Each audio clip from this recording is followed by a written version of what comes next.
Welcome to my Channel Deep Sleep Mission-DSM. As we begin, I would be delighted if you could share your location in the comments below. It's truly inspiring to witness how far this content travels and to connect with viewers from across the world. They say Detroit has more abandoned neighborhoods than occupied ones, but I found one that only looks abandoned, and I wish to God it actually was. Before I tell you what happened in Brightmoor last Tuesday night, you need to understand something. When everyone else sees decay and rust and broken windows, I see stories, potential.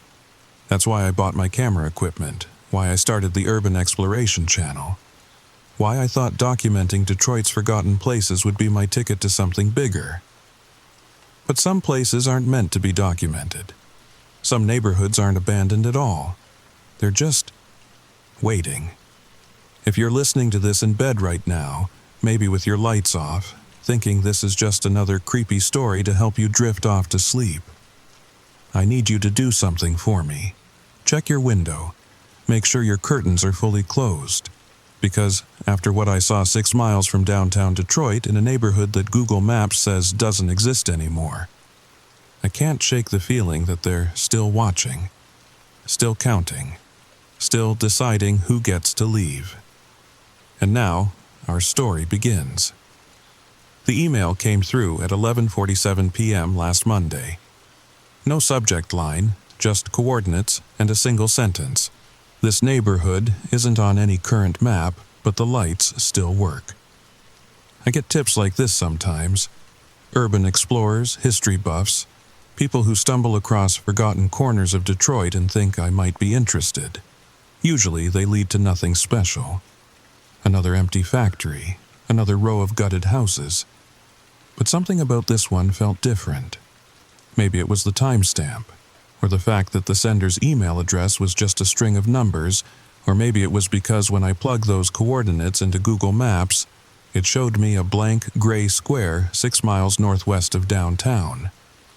The area should have been Brightmoor, but the satellite imagery cut off right at the borders, like someone had taken scissors to the digital map and removed a perfect rectangle. I'd driven through Brightmoor before. Everyone in Detroit knows about it.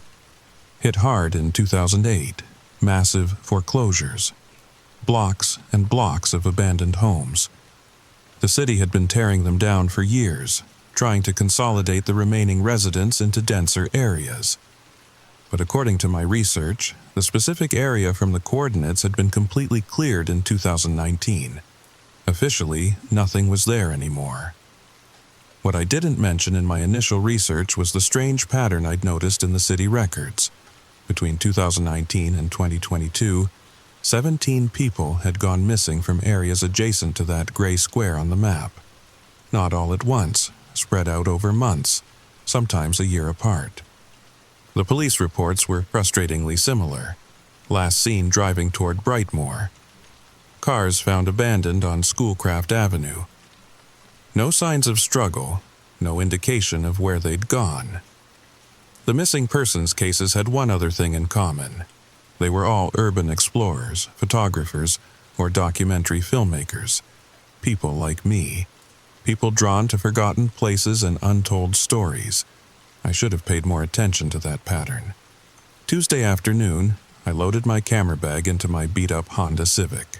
The November sky was already turning that peculiar shade of gray that Michigan gets in late fall, like the whole world is holding its breath before the first real snow. I told my roommate Marcus I'd be back by 8, maybe 9, if I stopped for dinner. He barely looked up from his PlayStation, just waved, and told me not to bring back any ghosts. As I was leaving, my phone buzzed with another text from that string of numbers. Remember to count backwards. Remember not to answer when they call your name. Remember that the door is always watching, even when you're not looking at it. I almost turned around then.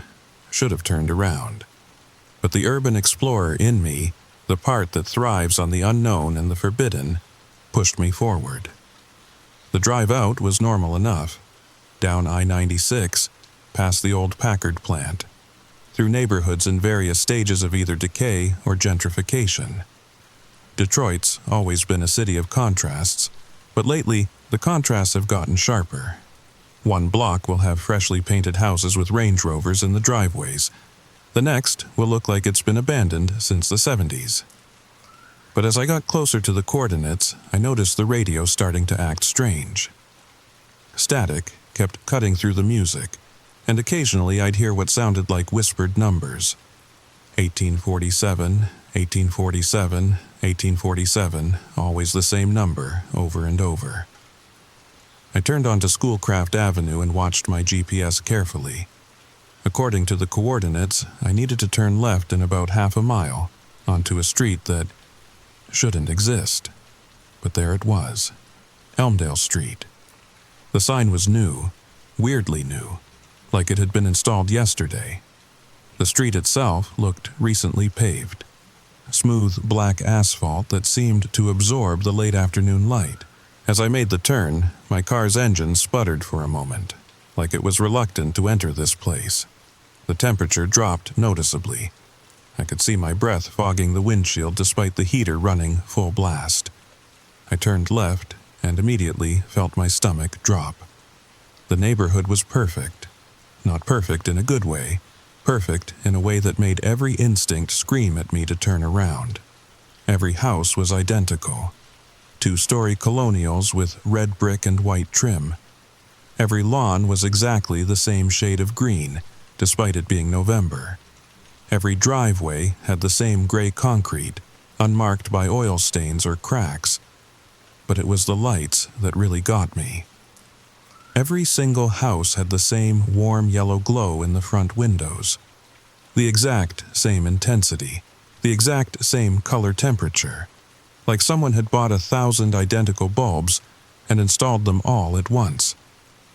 I pulled over and grabbed my camera, checking the battery. Full charge, memory card empty, everything ready. The street was completely silent. No cars, no birds, not even wind. The only sound was my own breathing and the tick of my cooling engine. When I stepped out of the car, the silence became oppressive. Not just quiet, actively silent, like the neighborhood was absorbing sound itself. Even my footsteps on the pavement seemed muffled, as if I were walking through thick carpet instead of concrete. I started filming, narrating in a whisper even though there was no one around to hear me. This is weird, guys. I'm on Elmdale Street in what should be an empty lot in Brightmoor, but there's an entire neighborhood here. Maybe 40, 50 houses, all identical, all with lights on. But I haven't seen a single person. I walked slowly down the sidewalk, panning the camera across the pristine facades. Every house had the same mailbox, the same house number, 1847. Every single one. That's when I noticed the first genuinely wrong thing. The shadows. Despite the sun setting in the west, every shadow fell toward the north. All of them. The shadows of the houses, the identical oak trees in each front yard. Even my own shadow was pulled northward like iron filings to a magnet. I kept walking, kept filming. The identical houses stretched on and on. I counted 24 on this block alone. At the corner, I found another street sign. Elmdale Street, the same street I was already on. I turned right, another sign, Elmdale Street. Every street was Elmdale Street. I checked my phone. No signal. The GPS showed me as a blue dot in a gray void. The time read 5:23 p.m., but when I looked at it again a few seconds later, it still read 5:23 p.m. That's when I saw the first curtain move. It was barely a flutter, just a slight shift in the fabric of a second-floor window 3 houses down. But in a neighborhood where everything was frozen in artificial perfection, that tiny movement felt like a scream. I raised my camera, zooming in on the window. The curtain was still now, but I could see a shadow behind it. A human silhouette, perfectly still. Just standing there. I lowered the camera and waved. The shadow didn't move. I took a few steps closer, and that's when I noticed the other windows. every house. Every single window had a shadow standing behind it. They weren't doing anything, not moving, not shifting, just standing there, watching. The perfect yellow light outlining their forms but never revealing any features. My hands were shaking as I filmed. The camera's autofocus kept hunting, trying to lock onto something, anything, but the shadows remained blurry, indistinct. Okay, there are people here, in every house. They're all just standing at their windows. I decided to knock on a door. Maybe there was a logical explanation. Maybe this was some kind of planned community.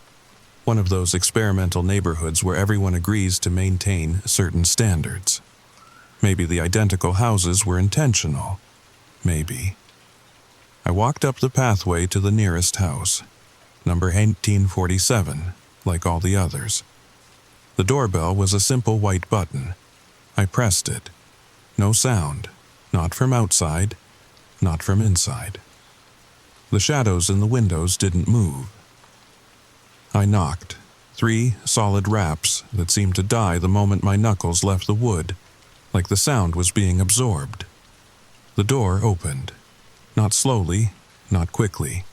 It just opened. One moment closed, the next moment open. No transition. And standing there was a woman, maybe 40 years old, wearing a simple blue dress that looked like it came from a 1950s catalog. Her smile was perfect. Too perfect. Like someone had measured the exact angle human lips should curve and replicated it. "Hello, neighbor," she said. Her voice had a quality I can't quite describe, like it was coming from speakers hidden somewhere behind her rather than from her throat. "Are you here for the counting?" Not a question, a statement. "The counting?" I repeated, still filming. "Yes, the counting. It happens every night at 8:47. You're early, but that's fine. Early is better than late. Late means you get counted." She kept smiling that measured smile. Behind her I could see into the house. The interior was as perfect as the exterior. A living room that looked like a furniture showroom. Everything beige and brown and cream, a fireplace with a fire that didn't flicker. Photos on the mantel that were too far away to make out clearly. But what I noticed most was the smell, or rather the lack of smell. No cooking odors, no air fresheners, no human scent at all. The house smelled like nothing, like vacuum-sealed emptiness. "I'm sorry, I'm documenting neighborhoods for my channel. I didn't know anyone lived here." "Everyone lives here," she said. "Everyone who's been counted. Would you like to come in? We have coffee. Everyone has coffee." Something about the way she said everyone made my skin crawl. I took a step back. "No, thank you. I should go." "You can't go," still smiling. Still that perfect measured curve of lips. "Not until after the counting. The streets don't let you leave until after the counting. Didn't you notice? You've been walking in circles." I looked back at my car. It was exactly where I'd left it. But somehow, it looked farther away, like the street had stretched while I wasn't watching. "What happens during the counting?" I asked. "We count," she said. "We stand at our windows and count. Count the ones outside. Count until 8:47 becomes 8:48. Then the streets let you leave. If you're supposed to leave, some people aren't supposed to leave. Some people get counted, and then they get a house. Everyone gets a house eventually." A door opened across the street. Another woman emerged. Same age. Same blue dress. Same measured smile. "Hello, neighbor," she said in exactly the same tone. "Are you here for the counting?" Then another door, another woman. Same dress, same smile, same words. Within 30 seconds, every door on the street was open. Dozens of identical women, all smiling, all staring at me. "The counting," they said in unison. "You're early for the counting." I ran. I sprinted toward my car, but the street kept stretching. Each step forward seemed to push the Honda 2 steps back. The identical women didn't chase me. They just stood in their doorways, smiling, watching. Their voices followed me, though, a chorus of perfectly synchronized words. Running means counting. Running always means counting. I stopped, breathing hard, heart hammering against my ribs.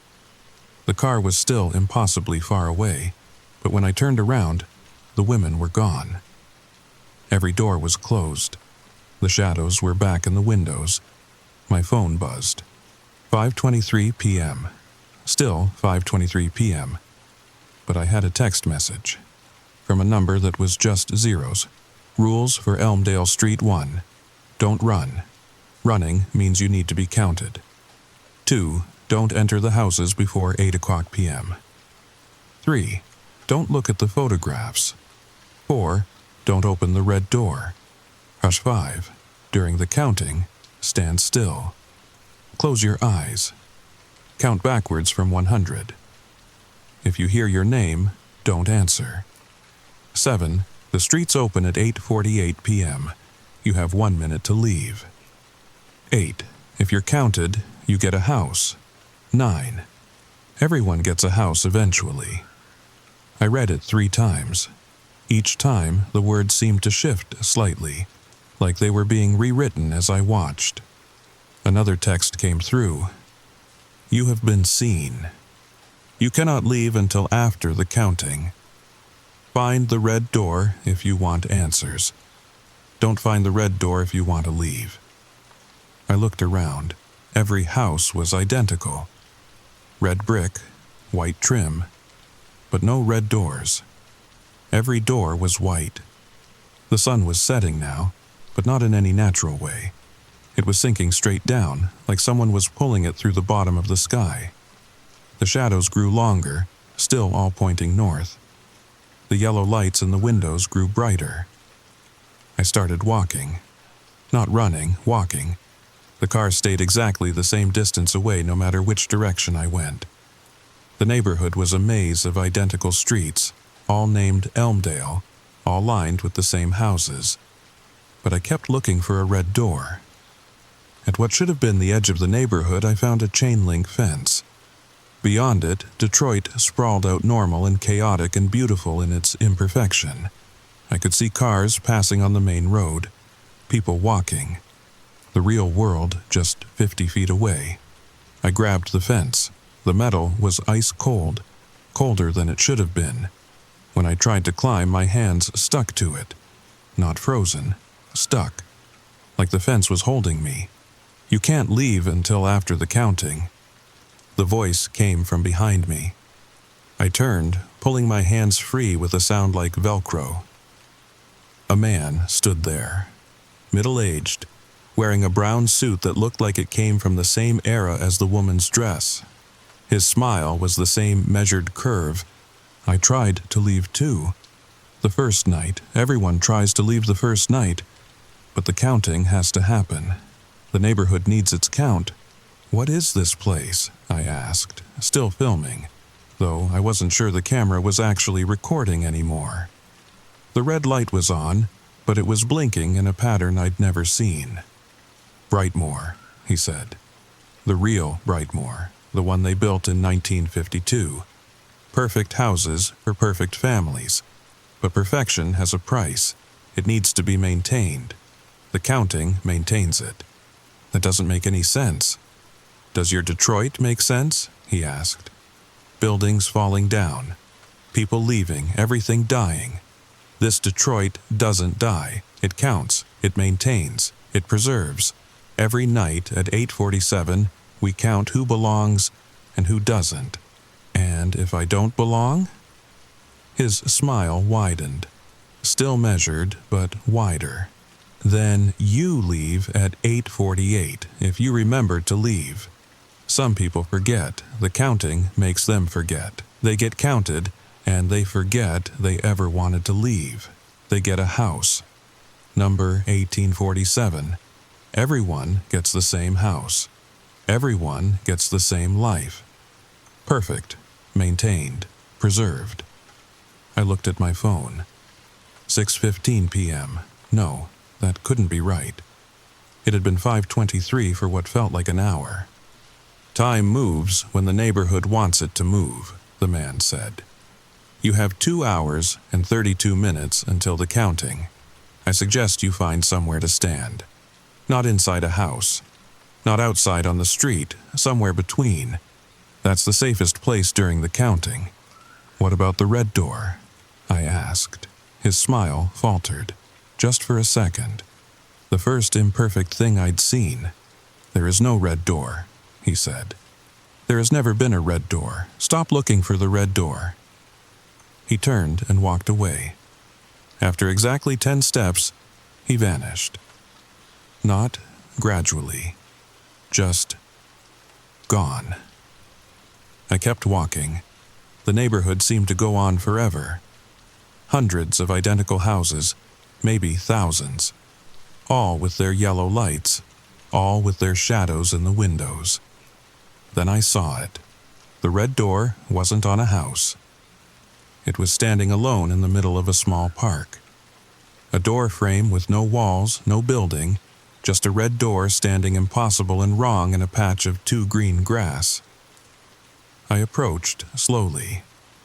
The door was painted the deep red of fresh blood. The handle was brass, tarnished in a way nothing else in this neighborhood was. This was old. Older than the 1950s houses. Older than Detroit itself, maybe. I reached for the handle. Don't! The voice came from everywhere and nowhere. Not loud, but impossible to ignore.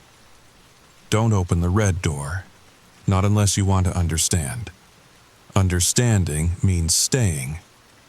Understanding means getting counted. Understanding means becoming part of the maintenance. I pulled my hand back. Checked my phone. 7:45 p.m. Time was moving fast now. Too fast. I needed to find somewhere to stand. Somewhere between inside and outside.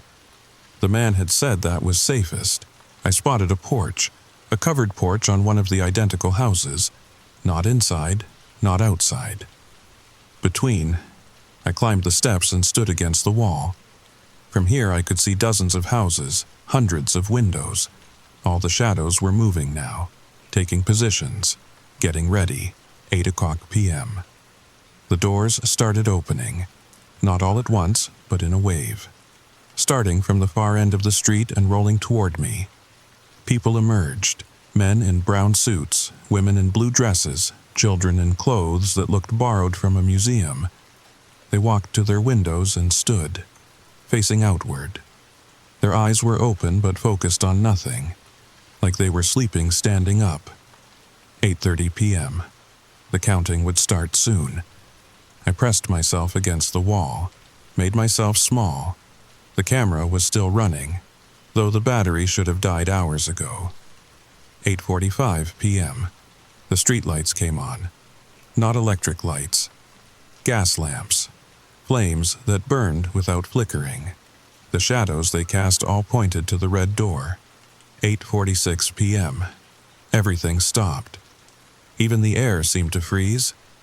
The only movement was my chest rising and falling. The only sound was my heartbeat. 8:47 p.m. They started counting. Not in words. Not in numbers I could understand.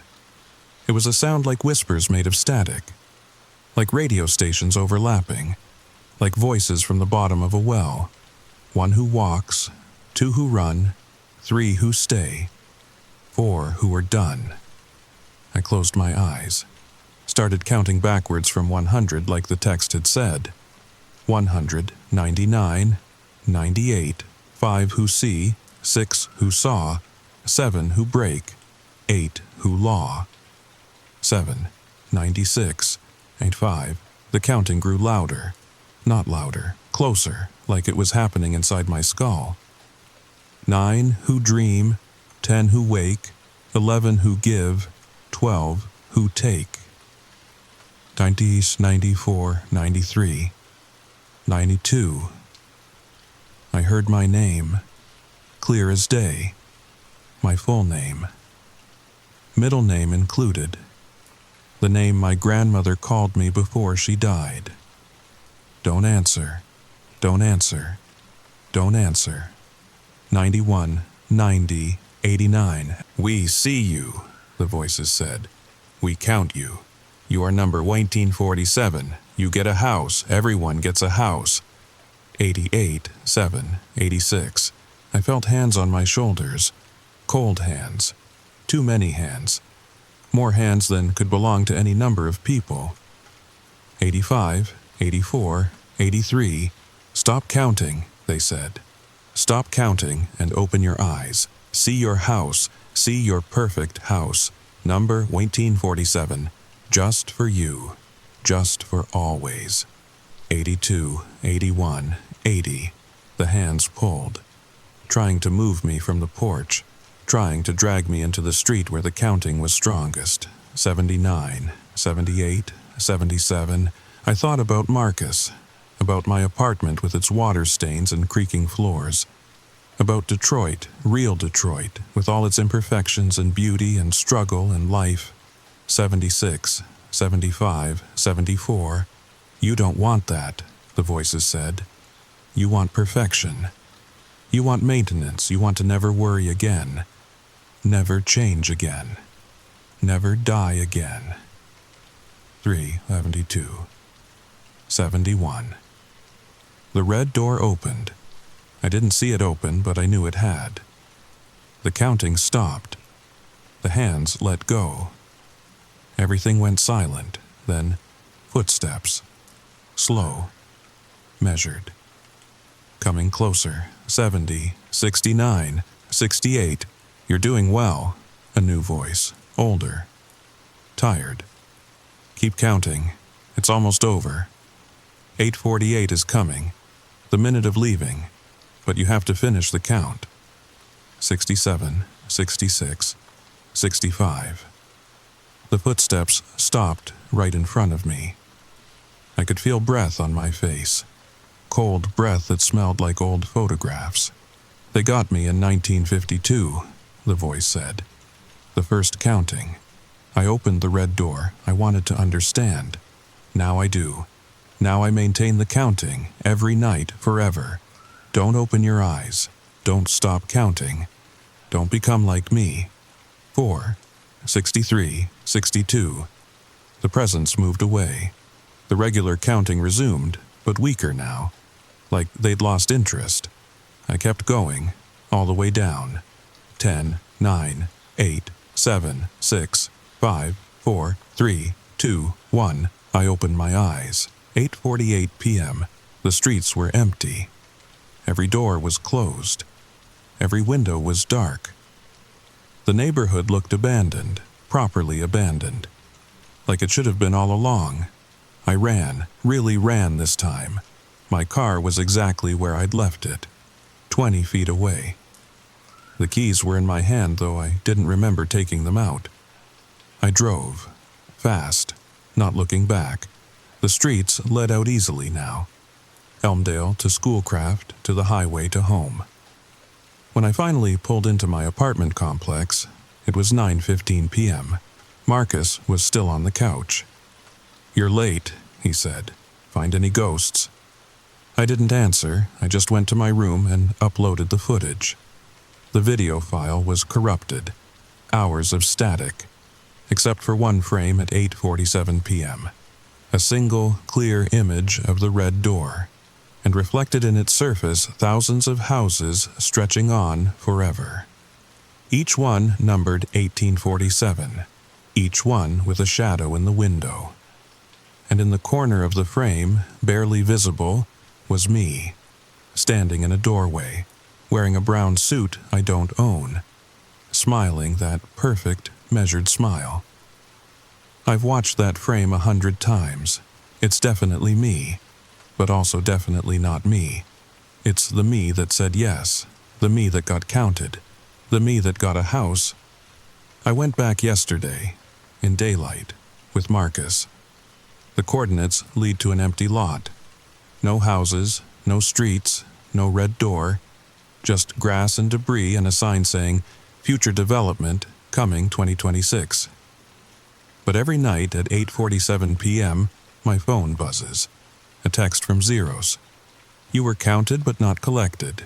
The neighborhood remembers. Everyone gets a house eventually. Last night, the text was different. The red door is coming to you. 1847 miles. 1847 days, 1847 counts. We maintain, we preserve, we perfect. The dreams started 3 nights ago. I'm back on Elmdale Street, but this time I'm wearing the brown suit. I'm standing at a window counting, always counting. In the dream, I'm content. Happy, even. The endless repetition feels like peace. I wake up at 8:47 a.m. every morning now, exactly 12 hours after the counting. Sometimes I can still taste that vacuum-sealed air from the perfect houses. Sometimes I catch myself humming numbers. 1847, 1847, 1847. Marcus asked me yesterday if I was okay. He said I've been acting strange, standing by windows more, smiling at nothing. He joked that I looked like I was waiting for something. He's not wrong. If you're still listening, still cozy in your bed, thinking this was just a story, check your phone. Check the time. Is it 8:47? It's always 8:47 somewhere. The neighborhood is always counting, always maintaining, always looking for new residents. And if you ever see a door that shouldn't be there, a red door standing alone, don't open it. Don't even look at it. Because understanding means staying. And staying means forgetting you ever wanted to leave. They say Detroit has more abandoned neighborhoods than occupied ones. But some neighborhoods only look abandoned. And everyone gets a house eventually. Everyone, sweet dreams. And whatever you do, don't count backwards from 100 tonight. The neighborhood is listening. The neighborhood is always listening. And if you want to know what really happened to me, if you want to see that single frame of footage, the one that shows the truth, well, subscribe, share this story. Comment below if you've ever seen a door that shouldn't exist. Because I need to know I'm not alone. I need to know others have been counted but not collected. Before it's too late. Before I forget I ever wanted to leave. Before I get my house. Number 1947, just like everyone else. Story number 2. The listing on Craigslist was perfect. Too perfect. Studio apartment in Capitol Hill, Seattle. $800 below market rate. Updated kitchen. Original hardwood floors. Available immediately. The only note at the bottom, almost like an afterthought. Minor moisture issue being addressed. I should have known. I really should have known. But when you're sleeping in your Honda Civic behind a Safeway and your back feels like someone's been playing Jenga with your spine, you don't ask questions. You just take what you can get. The landlord, Mrs. Chen, met me outside the building on Pine Street. She was maybe 70, wearing a rain jacket even though the October sky was clear for once. First red flag I ignored. "You sure you want to see 13F?" she asked, fidgeting with her keys. "I have a nice unit on the 3rd floor. Same price." "The listing said 13th floor has the view," I said. She looked at me the way my mom used to when I'd insist on touching the stove. "The view, yes, you'll definitely see things." And now, our story begins. The elevator in the Grandview building made sounds like it was digesting something unpleasant. Each floor we passed, Mrs. Chen's fingers tapped faster against her clipboard. 4th floor, 5th, 6th.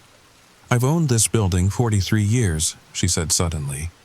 "My husband and I bought it in 1981. Good investment," he said. "Location, location, location. 10th floor, 11th. He died in 2018. Her voice got quiet. "Heart attack. Right in 13F, actually. He was trying to fix something." The elevator doors opened to a hallway that smelled like wet newspaper and something else. Something like the inside of an old terrarium. The carpet squished under my Nikes. Actually squished. "Building's old," Mrs. Chen explained quickly. Steam radiators. Sometimes they leak. Apartment 13F was at the end of the hall. She unlocked 3 deadbolts, and pushed open the door. The first thing I noticed was the tarp. Clear plastic sheeting covered the entire living room floor, held down at the edges with duct tape. The second thing I noticed was the bucket. Just one, sitting in the center of the room. The third thing was the sound. Plink. A single drop of water fell from the ceiling into the bucket. Like I said in the listing, Mrs. Chen stayed in the doorway. Minor moisture issue. I stepped inside. The apartment was beautiful, actually. Exposed brick wall facing west, those original hardwood floors gleaming under the plastic. A kitchen with real marble countertops. Through the windows I could see the Space Needle, Elliott Bay, and the Olympics Mountains in the distance. Plink. "Where's it coming from?" I asked, looking up at the ceiling. No visible water stains, no bulging drywall. The ceiling looked perfect. "The 14th floor?" Mrs. Chen suggested weakly. "Maybe. This building only has 13 floors." She was quiet for a long moment, then, $800 a month, first month free, no security deposit. Plink. I should have run. Every instinct in my body said run, but $800 in Capitol Hill, with this view. "When can I move in?" Mrs. Chen handed me the keys like she was passing me something contaminated. "Today, if you want. Just keep the bucket there, and..." She paused at the doorway. "Don't try to fix it. My husband tried to fix it." After she left, I stood in my new apartment, listening to that rhythmic drip. I pulled out my phone to check the weather. Clear skies for the next 3 days. Not a cloud in sight. Plink. I looked up at the ceiling again. Bone dry. Plink. That first night, I barely slept. Not because of fear, not yet, but because of the sound. Every 23 seconds. I counted. I couldn't help but count. Plink. 23 seconds. Plink. Like clockwork. Like a heartbeat. Like something breathing. 3 weeks in, I developed a routine. Empty the bucket every morning. About 2 cups of water. Always exactly 2 cups. I'd measured. Replace bucket. Go to my barista job at Victrola Coffee. Come home. Empty bucket again. Another 2 cups. The water was always cold, always clear. I'd had it tested at the hardware store. Just regular water. Seattle tap water. Nothing special, nothing wrong. Except it fell from nowhere. My neighbor, Marcus, knocked on my door one evening. He lived in 13G across the hall, worked as a software engineer at Amazon. Normal guy. Seahawks jersey on weekends. Terry's teriyaki takeout bags by his door most nights. "Hey, Jamie," he said, looking past me into my apartment. "You hear that sound?" "What sound?" He tilted his head. "That dripping. It's driving me crazy. Can hear it through the walls." "Oh, yeah. Leak. Mrs. Chen knows about it." Marcus frowned. "Weird thing is, I only hear it from your place, not from above, just directly from your apartment. Physics doesn't work that way, you know?" Plink. We both looked at the bucket. "You ever wonder why this place was so cheap?" he asked. "Location, location, location."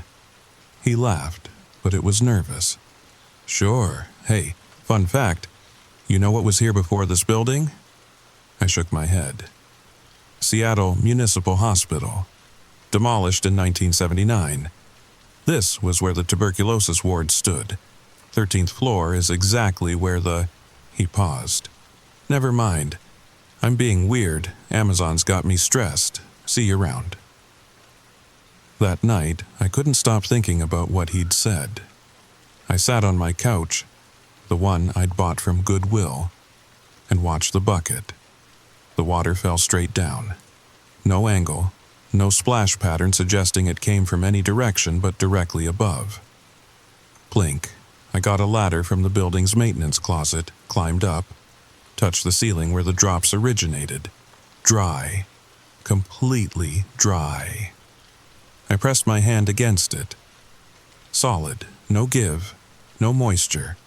The drops were passing through solid matter. Plink. One hit my hand. Ice cold. I jerked back so hard I nearly fell off the ladder. That's when I noticed something else. The spot where the water came through. It was exactly in the center of the room. I measured. Dead center. Like someone had calculated the precise midpoint of the apartment. I started keeping a journal, recording everything.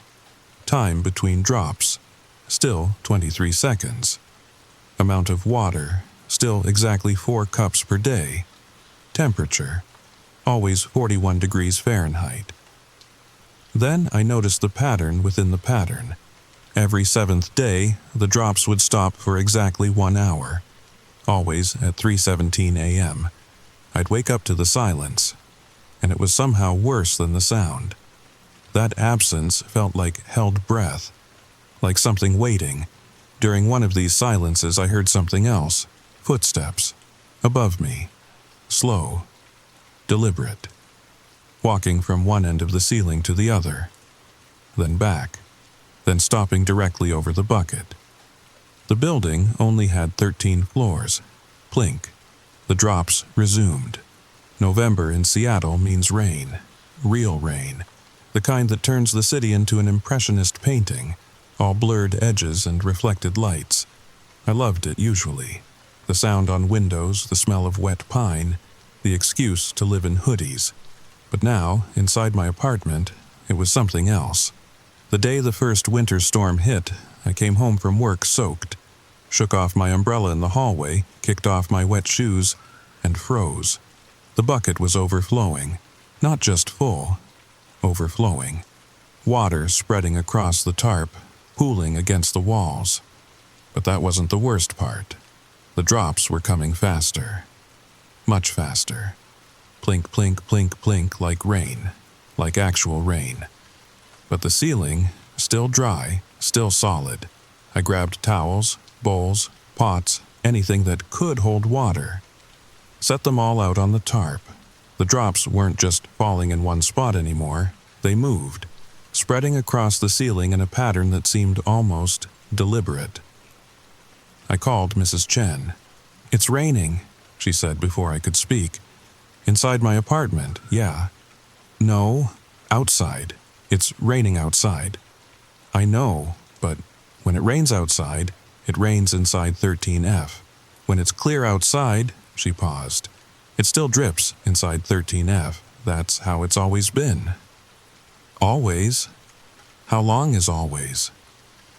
The line was quiet, except for her breathing. "My husband bought this building because of that apartment. He was interested in phenomena. Unusual things. He studied it for 37 years. What did he find out? That some things shouldn't be studied." Her voice cracked. "The night he died, there was a thunderstorm. The worst one Seattle had seen in decades. He went to 13F with his equipment. Said he was close to understanding. I found him the next morning. In the center of the room, where the bucket sits. What happened to him? The medical examiner said drowning." She let that sink in. In the middle of a dry room, his lungs were full of water, rainwater. I looked at the water spreading across my floor. "Why didn't you tell me? Would you have believed me? Besides, someone has to live there. Someone has to watch it." "Watch what?" But she'd hung up. That night, I did something stupid. I moved the bucket, just a few feet. Wanted to see what would happen. The drops continued falling in the same spot. The original spot, splashing onto the bare tarp. But something else happened too. The water that hit the tarp didn't spread normally. It moved with purpose, flowing in specific directions, forming shapes, letters maybe, or symbols. I couldn't quite make them out before they dissolved into regular puddles. I put the bucket back. Around midnight, the real storm outside intensified. Thunder that shook the windows. lightning that turned the city into a photographic negative. And inside was worse. The indoor rain was falling so hard I could barely see across the room. All my containers were overflowing. Water was seeping under the tarp, spreading across the real floor. I splashed through it to the windows, tried to open them for drainage, but they were painted shut. Had been for years, from the looks of it. That's when I saw it. In the reflection of the window lit by lightning, the rain inside my apartment was falling, upward in the reflection, which meant I turned around slowly. The rain was falling from the ceiling, yes, but it was also not. It was like looking at two images superimposed. Rain falling down, rain falling up, meeting in the middle of my apartment, in the exact spot where the bucket sat. And in that impossible space where up rain met down rain, I saw something else. A shape. Human-sized, human-shaped, standing perfectly still as the water passed through it. Lightning flashed again. The shape turned its head toward me. I ran. Barefoot, in pajamas, I ran out of that apartment and didn't stop until I was in the lobby. The security guard, half asleep at his desk, barely looked up. "Bad night to be out," he said. "There's someone in my apartment." That woke him up. "Want me to call the cops?" No. Maybe. I don't know. He studied me. This 60-something black man who'd probably seen everything working night shifts in Seattle. "You're in 13F, aren't you?" I nodded. First time seeing him. Him? The previous tenant, or one of them. Mrs. Chen's husband wasn't the first to die in there. Won't be the last, probably. People have died in there? He pulled out an old logbook, flipped through pages. 1982, resident found dead, cause unknown. 1997, drowning. 1994, drowning. 1999, drowning. 2006, resident disappeared, never found. 2011, drowning. 2018, Mr. Chen, drowning. Why doesn't anyone do something? Like what? Tear down the building? They tried that with the hospital. The rain just fell on empty air until they built this place. At least now it's contained. Contained. You mean trapped? He shrugged. Sometimes the same thing. I went back up at dawn, had to. My whole life was in that apartment. Computer, clothes, the few photos I'd saved from my childhood home. The rain had stopped, both outside and inside. Just the regular drip again. Plink. The floors were dry, completely dry. Like the storm never happened. Even the bucket was empty, sitting in its spot like nothing had occurred. But something had changed. The air felt different, heavier, like the pressure before a storm, except constant. I started researching. Seattle Public Library had old records, newspaper archives, historical documents. The tuberculosis ward, that was true, but there was more. The hospital had a 13th floor that wasn't supposed to exist. It wasn't on any blueprints, wasn't in any official records. But patient accounts mentioned it. The floor where they put the ones who weren't going to make it. The ones they'd given up on. There was one name that kept appearing. Room 13F. The rain room, some patients called it. Where they heard rain even on clear days. Where nurses refused to go alone. Where patients who were sent there never came back. One account, from a nurse's diary in 1954, was especially detailed. Room 13F is wrong. Water drips from the ceiling, though there's nothing above but sky. Patients say they see themselves drowning in the reflection of the water. Dr. Morrison thinks it's mass hysteria, but I've seen it too. The rain that falls up. The figures in the water. Sometimes I think the room isn't haunted. I think the room itself is the ghost. A memory of drowning, playing on repeat forever.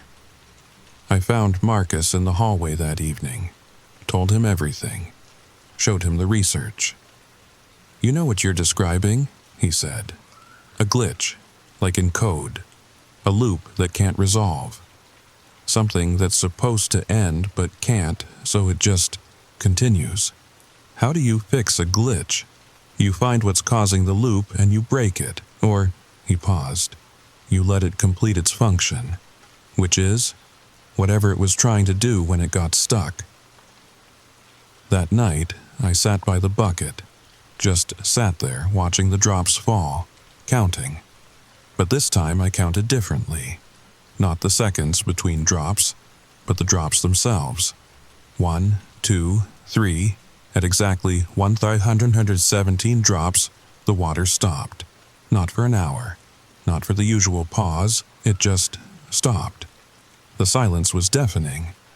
I could hear my own heartbeat, my breathing, the faint sound of traffic 13 floors down. Then I heard something else. Voices. Faint, like an old radio barely tuned to a station. "Increased fluid in the lungs. Nothing more we can do. Family notified? Room 13F is available." The voices faded. Dripping resumed. Plink. But now I understood. The room wasn't haunted. The room was a recording. A moment stuck on repeat. Death by drowning, over and over in a room where rain fell from nowhere. I did more research. Found the name. Thomas Ashford, age 34.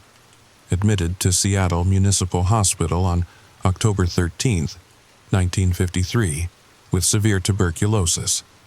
Died November 15, 1953, in room 13F.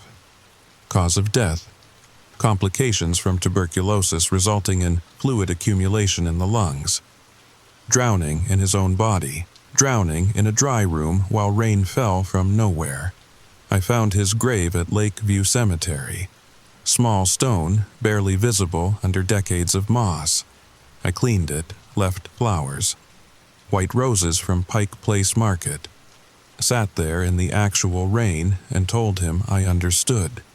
That I knew what happened. That it wasn't his fault he was stuck. When I got back to the apartment, something was different. The bucket was still there. The drops still fell. Plink. But the water was warm. Body temperature. And for the first time since I'd moved in, the rhythm changed. Not 23 seconds anymore. Slower. More like breathing. Like sleeping. Like resting. That was 3 months ago. I still live in 13F. Still empty the bucket twice a day. But it's different now. Peaceful, almost. The rain during storms is gentle. The figures in the reflection wave sometimes, like saying hello. Or goodbye. I'm not sure which. Mrs. Chen doesn't charge me rent anymore. Says I'm providing a service. Keeping watch. Keeping company. Keeping the recording from getting worse. Marcus thinks I'm crazy for staying. Maybe I am. But someone has to watch over Thomas Ashford. Someone has to remember why the rain falls in apartment 13F. Someone has to make sure the drowning man knows he's not alone. Sometimes, late at night, when Seattle sleeps under its blanket of clouds, I sit by the bucket and listen to the drops. They sound like words now. The same 2 words over and over. Thank you, thank you, thank you. But here's the thing I haven't told anyone.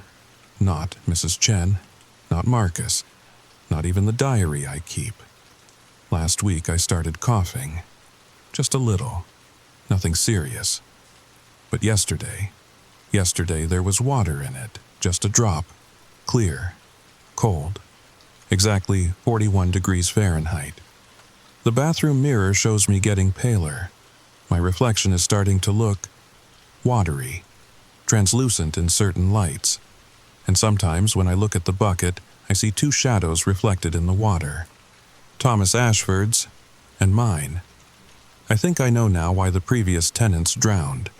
It wasn't the room killing them, it was the room trying to save Thomas, trying to give him company, trying to end his loneliness. The room doesn't take, it invites. And eventually, if you stay long enough, If you listen long enough, you accept I should leave. Pack everything tonight and run. Never look back. But plink. The sound is almost comforting now. Plink, like a lullaby. Plink, like coming home. Tonight's forecast says clear skies, but I know better. It's always raining in apartment 13F. And now, I think it's raining inside me too. 3 weeks have passed since I first wrote those words. 3 weeks since I thought I was dying. I was wrong, and right at the same time. The coughing got worse. Much worse. I'd wake up choking on water that wasn't there, gasping for breath in the dry air of my apartment. During the day, I'd catch myself holding my breath without realizing it, like my lungs were forgetting how to work, like they were learning a different kind of breathing. Marcus noticed first. "You look like hell," he said, standing in my doorway with a bag of takeout from that Thai place on Broadway. "When's the last time you left this building?" I tried to remember, days blurred together now. Work, bucket, sleep, bucket, work, bucket. I took a sick day yesterday. Sick days, plural. Your boss called the front desk, said you haven't been to work in a week. A week? That couldn't be right. But when I checked my phone, there were 17 missed calls from Victrola Coffee. The last one was from today. The message was brief. "Jamie, if we don't hear from you by tomorrow, we're assuming you've quit." "I need to call them back," I said. But Marcus was already pushing past me into the apartment. "Jesus Christ," he whispered, staring at the living room. I followed his gaze and saw what he saw. The plastic tarp was gone, completely gone. The hardwood floors were visible now, gleaming wet under the overhead light. And the bucket? The bucket had multiplied. 6 buckets now. Different sizes, different shapes, all arranged in a perfect circle around the center of the room, each one catching drops that fell from the ceiling in impossible formation. The sound was different too. Not the solitary plink I'd grown used to, but a symphony of drips. A percussion section playing in perfect time, plink, plink, plink, plink, plink, plink. "When did you—" Marcus started to ask, then stopped. "Jamie, you don't remember doing this, do you?" I stared at the buckets. They were familiar somehow, like seeing childhood toys in an attic, recognizing something you'd forgotten you owned. Maybe? I don't... Look at your hands." I looked down. My fingernails were caked with dried caulk. My knuckles were scraped and bruised. There was a hammer on the kitchen counter I didn't remember buying. A level, a measuring tape, tools I'd never owned. "You've been renovating," Marcus said quietly. "Look at the ceiling." I looked up and gasped. The ceiling wasn't the same smooth surface I'd grown accustomed to. It was modified. Someone had drilled 6 precise holes, each one positioned exactly over a bucket. The holes were lined with PVC pipe that extended up into the ceiling and disappeared. Professional work. Perfect measurements. "I didn't do this," I said. But even as the words left my mouth, I wasn't sure.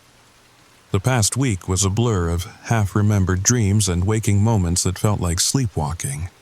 Marcus knelt by one of the buckets. The water inside was perfectly clear, but when he moved his hand over it, I could swear I saw something move in the reflection. Something that wasn't his hand. "There's something else," he said. "Mrs. Chen wants to see you. She's been calling your landline every day. Says it's important." The landline. I'd forgotten I even had one. It had come with the apartment, an old rotary phone on the kitchen counter. When I picked it up now, the dial tone sounded different, watery, like listening to sound through liquid. I found Mrs. Chen in the lobby, sitting in one of those uncomfortable chairs they put in apartment building waiting areas. She looked older than I remembered, frailer, like the building itself was aging her. "Jamie," she said when she saw me, "we need to talk." She led me to a small office behind the security desk. The walls were covered with photographs of the Grandview building through the decades. Construction photos from 1980, grand opening in 1981, renovation shots from the 90s, and mixed in with them other photos. Older ones, Seattle Municipal Hospital, black and white images of a massive brick building that looked nothing like the sleek apartment complex that replaced it. In one photo, I could see a sign, "Tuberculosis Ward, 13th floor." "My husband wasn't the first person to study apartment 13F, Mrs. Chen said. "There have been others. Researchers, paranormal investigators, university professors, they all reached the same conclusion." She pulled out a thick folder, yellowed with age. Inside were reports, photographs, scientific measurements, all focused on room 13F. "The room isn't haunted by Thomas Ashford," she continued. "Thomas Ashford is trapped in the room. There's a difference. Ghosts can move on. Trapped souls, they need help." "What kind of help?" "Completion. Thomas died drowning in his own lungs, but he wasn't alone. There were others in that ward. Others who died the same way, 6 patients total, all in rooms connected to 13F.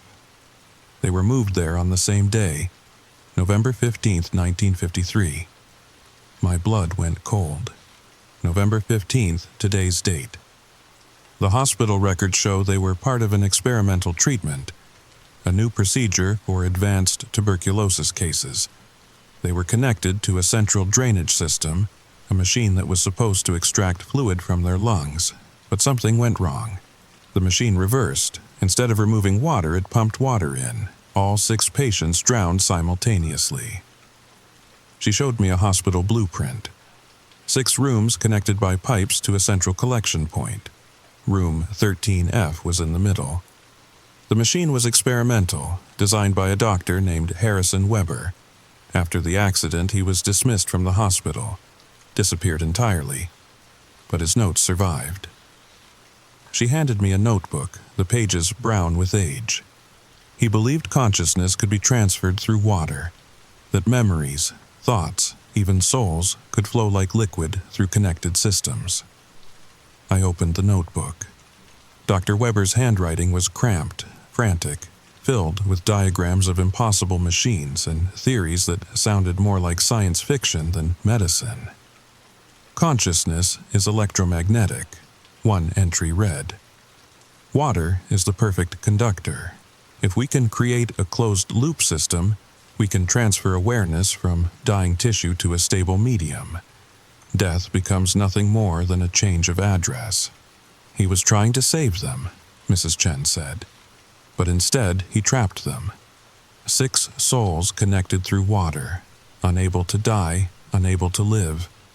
Thomas was just the strongest, the one who managed to maintain his identity. The others, they've been lost for 70 years.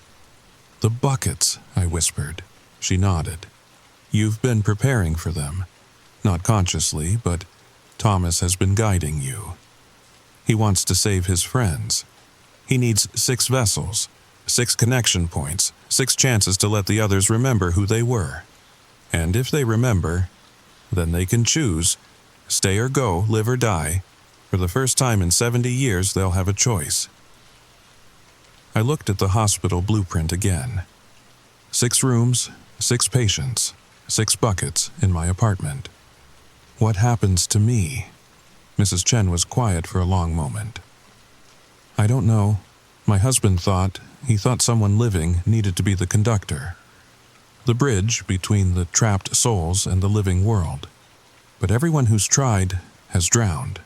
Not drowned, changed, transformed into something between life and death, a permanent resident of the space between.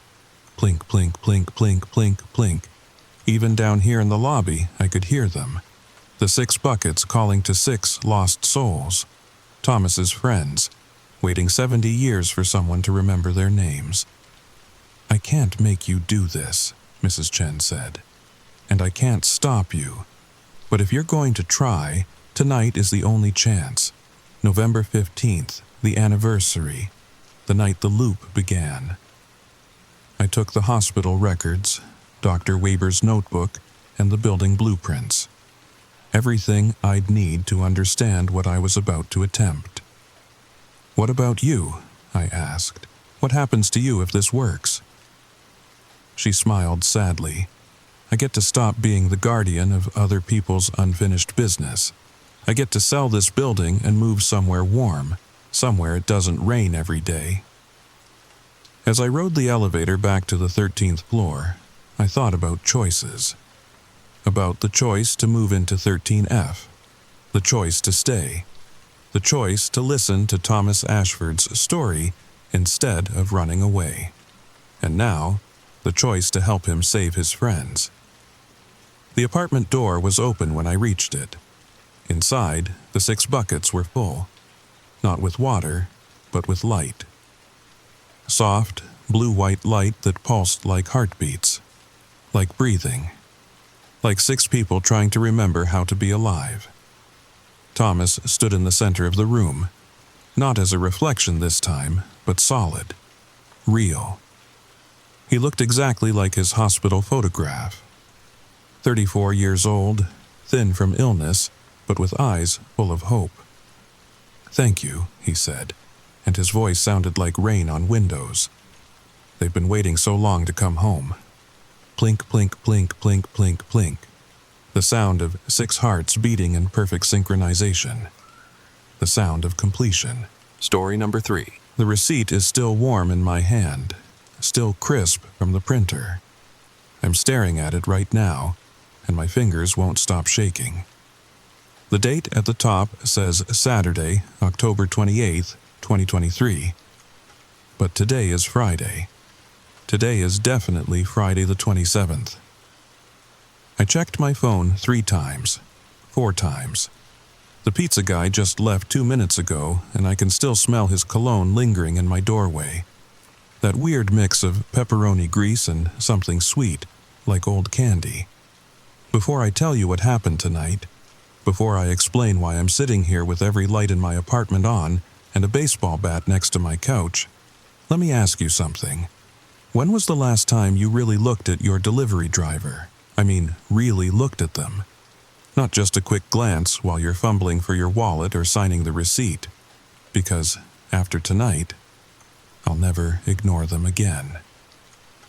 And now, the story begins. My name's David Chen, and I live alone in a 2nd-floor apartment in Cedar Heights, Michigan. Nothing special about it. Just another suburban complex with beige walls and neighbors who pretend they don't hear each other through the thin walls. Every Friday night for the past 3 months, I've had the same routine. Order a large pepperoni from Tony's Pizza at exactly 7:30 p.m. They know my order by heart now. "Hey, David," Maria always says when she picks up the phone. "Large pepperoni, extra cheese, light sauce." Tonight started the same way. I made the call at 7:30 sharp while scrolling through Netflix, trying to decide between another true crime documentary or that new horror series everyone's been talking about. Maria answered on the 2nd ring.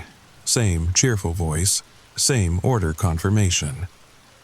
30 to 40 minutes, David. Jerry's delivering tonight. Jerry. I'd seen him maybe a dozen times. Tall guy, always wore the same faded Detroit Tigers cap. Probably mid-40s, never said much beyond, "Have a good night," and "Thanks for the tip." One of those guys who just blends into the background of your life. You know they exist, but you never really think about them.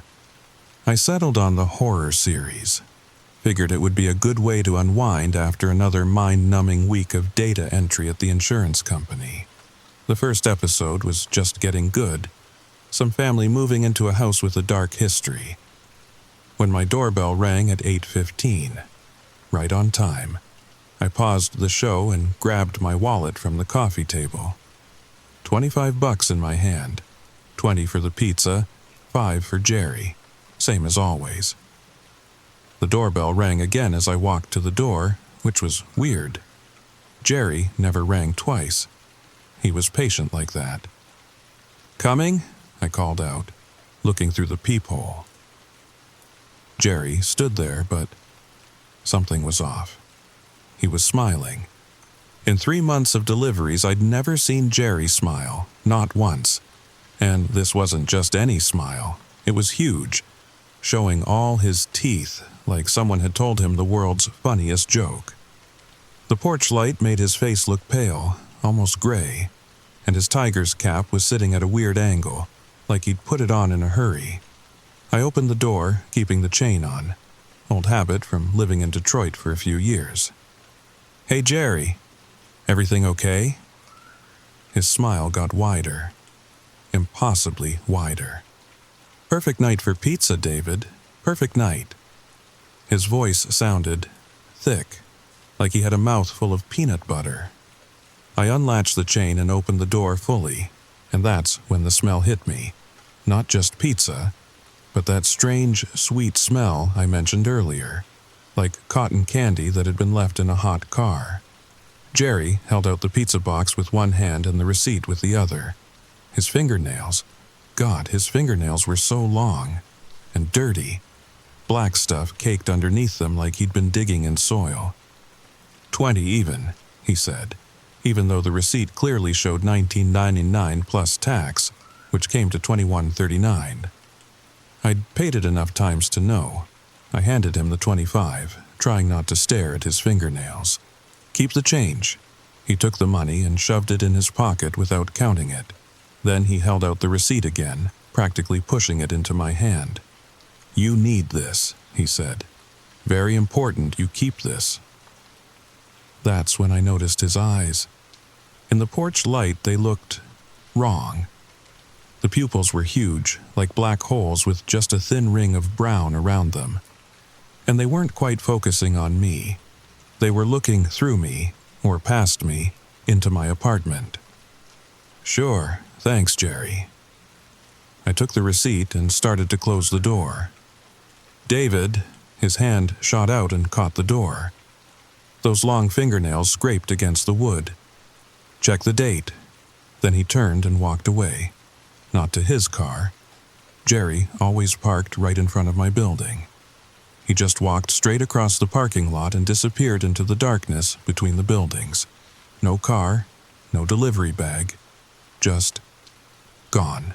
I stood there for maybe 30 seconds, pizza box getting cold in my hand, before I finally looked at the receipt.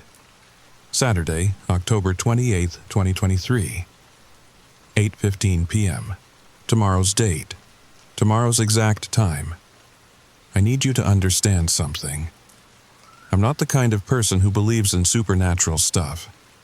I'm a data analyst. I believe in numbers, patterns, facts. So my first thought was that Tony's Pizza just had a glitch in their system. Simple explanation. Occam's razor and all that. I set the pizza on my coffee table and called Tony's.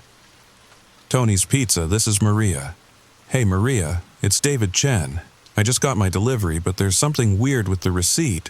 "Oh, no, was the order wrong? I can send Jerry back." No, the pizza's fine, but Jerry, did Jerry just leave? Like just now?" There was a pause. I could hear the noise of the kitchen in the background, the familiar chaos of a Friday night rush. "David, what do you mean? Jerry hasn't started his shift yet. He doesn't come in until 9. My mouth went dry. "But he just delivered my pizza 2 minutes ago." "That's impossible. Your pizza, hold on." I heard her typing. "Your order is still in the oven.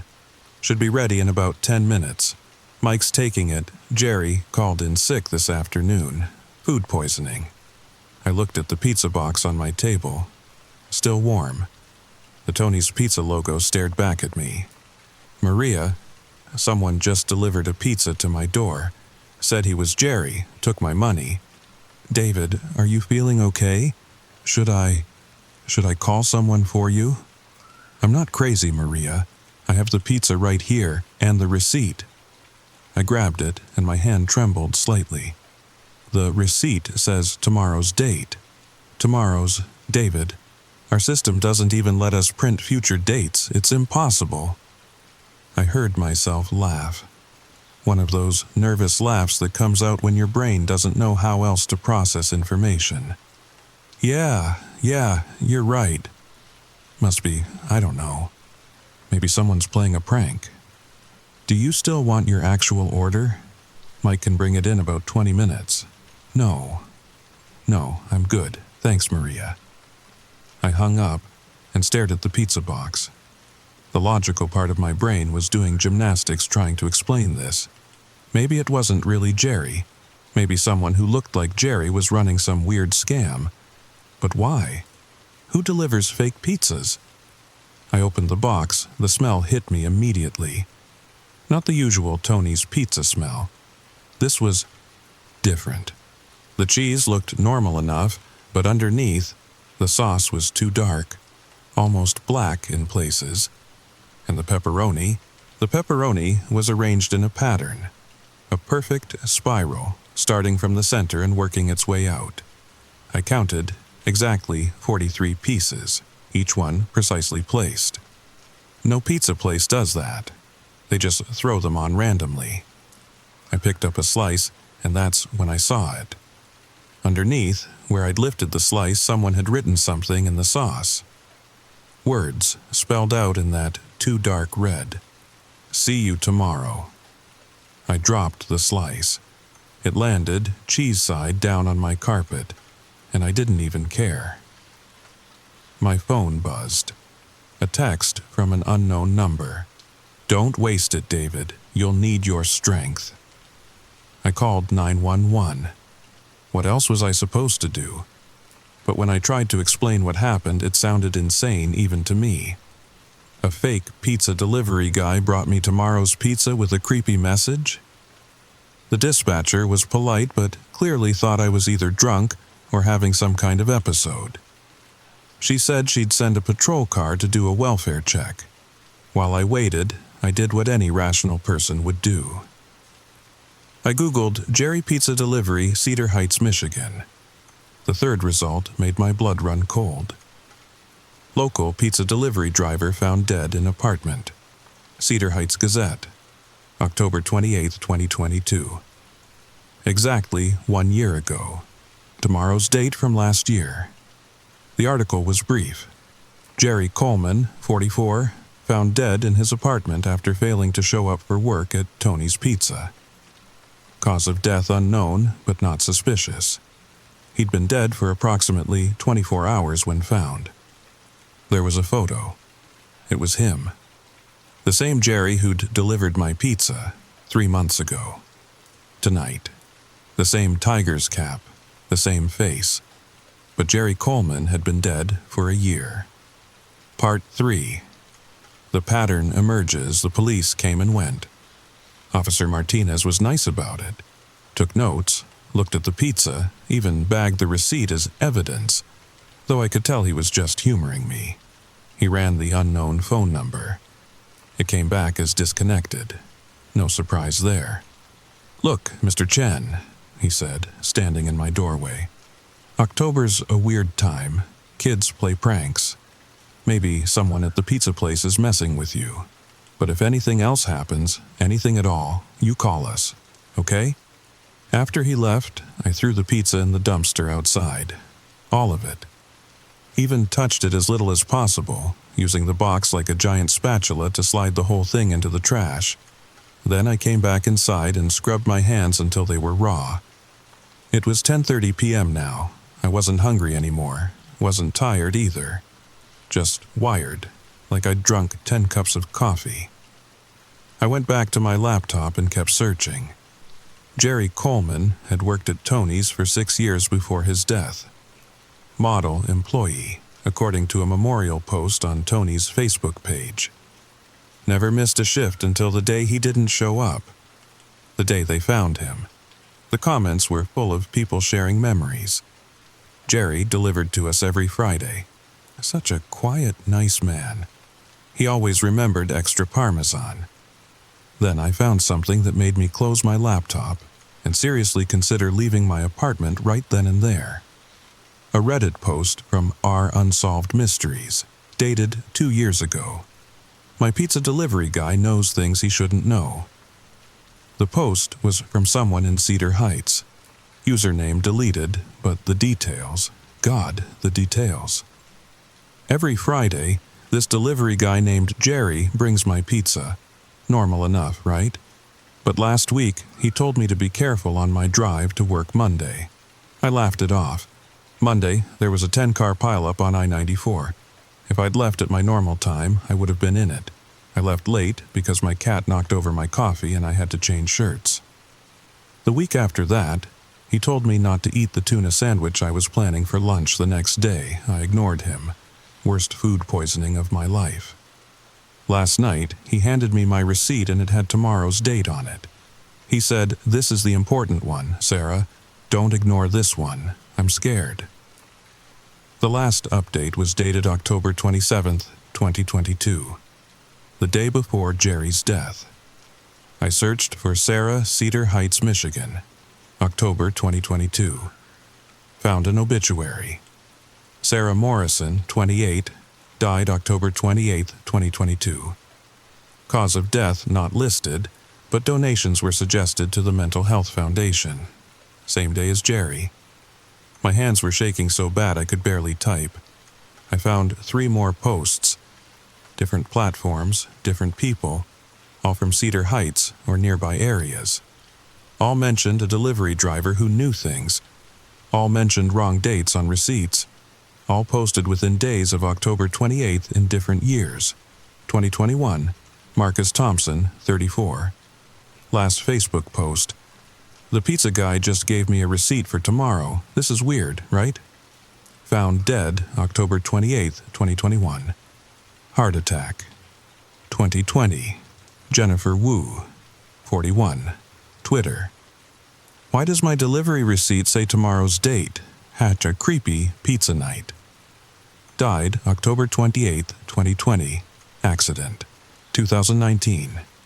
Robert Hayes, 52. Instagram story screenshot someone had saved. This delivery driver is freaking me out. Receipt visible in the image, dated 1 day ahead. Died October 28th, 2019. Cause unknown. Every single year. I looked at my receipt again, sitting in the evidence bag Officer Martinez had left for me to keep for my records. Saturday, October 28th, 2023. 8:15 p.m. It was 11:47 p.m. now. In less than 24 hours, if the pattern held, my phone rang. Unknown number. I answered. I don't know why. Maybe because I needed to know. Maybe because I was tired of being scared. "Hello, David." It was Jerry's voice, but different. Older. Tired, like he'd been awake for days. "You looked me up. Good. That makes this easier." "You're dead," I said. My voice sounded steadier than I felt. "Yes." Just that, yes. Like it was the most normal thing in the world. "What do you want?" "To give you a chance." More than I got. More than Sarah got. More than any of them got. A chance at what? To live past tomorrow night. 8:15 p.m. to be exact. I laughed. Actually laughed. It was absurd. So what? I'm supposed to just not die? Lock myself in a bunker? Call in sick to life? No. His voice was patient, like he was explaining something to a child. "You're supposed to deliver a pizza." "What?" "Tomorrow night, 8:15 p.m., 1847 Maple Street, apartment 3B. Deliver a pizza. Give them the receipt. Make sure they see the date." "That's insane. I'm not a delivery driver. I don't even—" "David."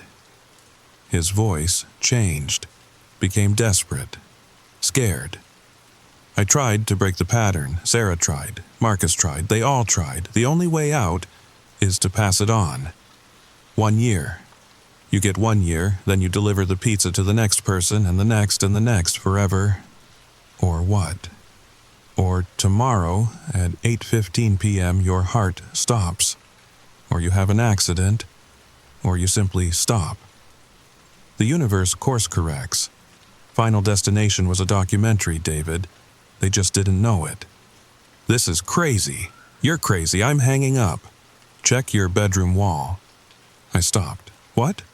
Above your headboard. Check it. I walked to my bedroom, phone pressed to my ear. Turned on the light. Above my headboard, written in what looked like the same dark sauce from the pizza, were 4 words. 1 year or none. They hadn't been there an hour ago. They couldn't have been. I'd have seen them. How? My voice was barely a whisper. The rules are different when you're dead, David. The pizza, the receipt, they're just formalities, traditions. The real contract, he paused. The real contract is already signed. You ate from the box, didn't you? Even just a tiny bite? I thought about the slice I'd picked up.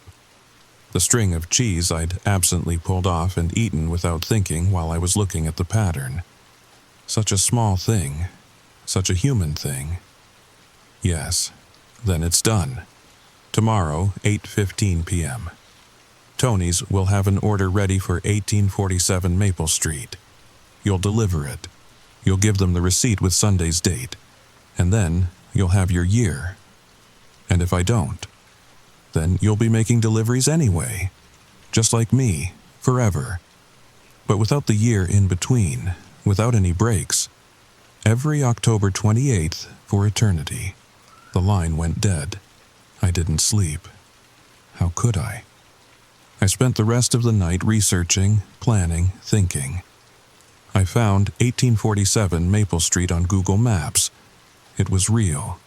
A small apartment complex on the other side of Cedar Heights, about 15 minutes away. Apartment 3B was on the 3rd floor, corner unit. I even found who lived there.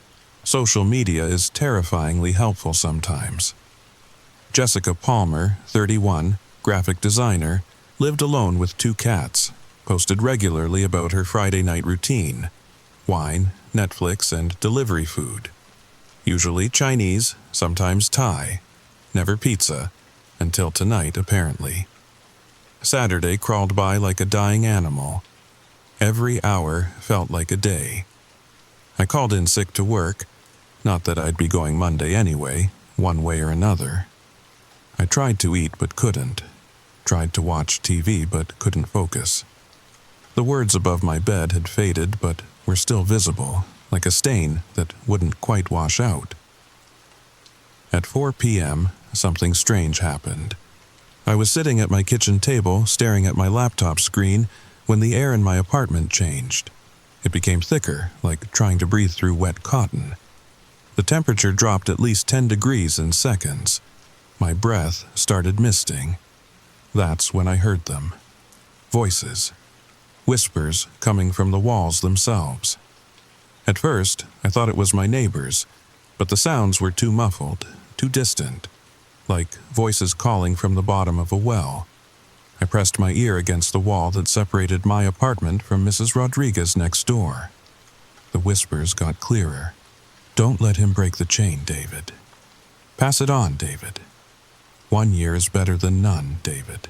I jerked away from the wall. The voices were saying my name. All of them. A chorus of the dead, and I recognized some of the voices from my research. Sarah's voice, higher pitched and desperate.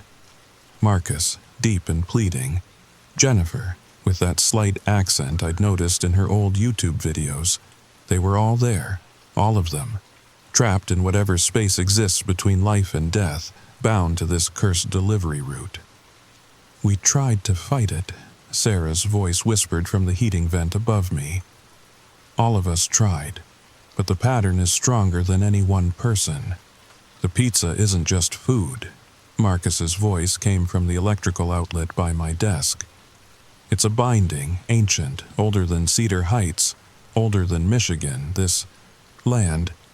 Something happened here long ago, something that hungry. I wanted to cover my ears, to block out their voices, but I needed to understand. What happened here? The whispers stopped for a moment. Then Jennifer's voice, so clear it sounded like she was standing right beside me. Native burial ground. But not just any burial ground. A place where they buried the cursed ones, the outcasts, the ones who died hungry, angry, forgotten. Their hunger never left. It just changed form. The pizza delivery, I whispered back. It's feeding them. No. Robert's voice this time, coming from everywhere at once. We're feeding it. Each delivery, each receipt, each person who takes that first bite, we're all just meals. Sustenance for something that should have starved to death centuries ago. The temperature in my apartment plummeted further. I could see my breath now, little puffs of white in the dim afternoon light. The voices grew louder, more insistent. But 1 year, David, Jerry's voice joined the chorus. 1 year of life is better than immediate death. 1 year to say goodbye, to make peace, to live. And then what? I asked the empty air. Then you become us, they said in unison. Forever. At 6 p.m. I drove to Tony's Pizza. Maria was behind the counter. She looked up when I walked in, and her face went through about 5 different expressions. David, you look terrible. Bad night. Listen, Maria, this is going to sound crazy, but I need to deliver a pizza tonight. You want a job? I mean, we're always hiring, but no. Just tonight, just one delivery. 1847 Maple Street, 8:15 p.m. She frowned. We don't have an order for that address. I looked at the clock on the wall. 6:03 p.m. You will. David, are you okay? You're scaring me a little. I stopped. What could I say? I'm working through something. Please, Maria. When the order comes in, let me deliver it. I'll pay for the pizza myself. I'll pay you $100. Just, please. She studied my face for a long moment. Then she nodded. Okay, David. If the order comes in, you can deliver it. But you have to wear a Tony shirt and hat, insurance reasons. Thank you. I sat in their waiting area for the next hour and 47 minutes, watching people come and go. Normal people living normal lives, ordering normal pizzas. At 7:50 p.m., the phone rang. Maria answered. Her eyes widened slightly, and she looked at me. Yes, we can have that ready by 8:15. 1847 Maple Street, apartment 3B, large pepperoni. Got it. She hung up and stared at me. How did you know? Lucky guess. She handed me a shirt and hat from behind the counter. Jerry's shirt, Jerry's hat. They still had his name tag attached. The pizza was ready at 8:05. Maria handed me the box and the receipt. I didn't look at the date. I already knew what it would say. The drive to Maple Street took exactly 10 minutes. I sat in the parking lot for another 5, watching the clock on my dashboard. At 8:14, I walked up to the building. 3 flights of stairs, 36 steps. I counted every one. At 8:15 p.m. exactly, I knocked on the door of apartment 3B. Jessica Palmer answered. She was wearing pajama pants with cartoon cats on them and an oversized Michigan State hoodie. She looked confused. I didn't order a pizza. It's already paid for, I heard myself say. My voice sounded distant, hollow. Compliments of a friend. What friend? I held out the receipt. They said to make sure you get this, said it was important. She took it, frowning. Then her face changed, the same expression I must have had last night. This says tomorrow's date. Yeah, I said, it does. Is this some kind of joke? I set the pizza on the ground in front of her door, turned to walk away, then stopped. Jessica, how do you know my name? Don't eat the pizza. Throw it away. All of it. Don't even open the box. What? Why? And tomorrow night, whatever you do, don't deliver anything to anyone. No matter what happens, no matter what you see or hear or feel, don't deliver the pizza. You're scaring me." I turned back to look at her. She was young, pretty, had her whole life ahead of her, or at least until tomorrow at 8:15 p.m. "Good," I said. "Be scared, be very scared, but don't deliver the pizza." I walked away. Down the 36 steps, out to my car, drove home. It's 11:43 p.m. now. I'm sitting at my computer typing this. The words above my bed have completely disappeared. My phone hasn't rung. No strange texts, no visits from dead delivery drivers. Maybe I broke the chain. Maybe Jessica will be smart enough to throw the pizza away, to ignore tomorrow's pull, to survive past 8:15 p.m. tomorrow.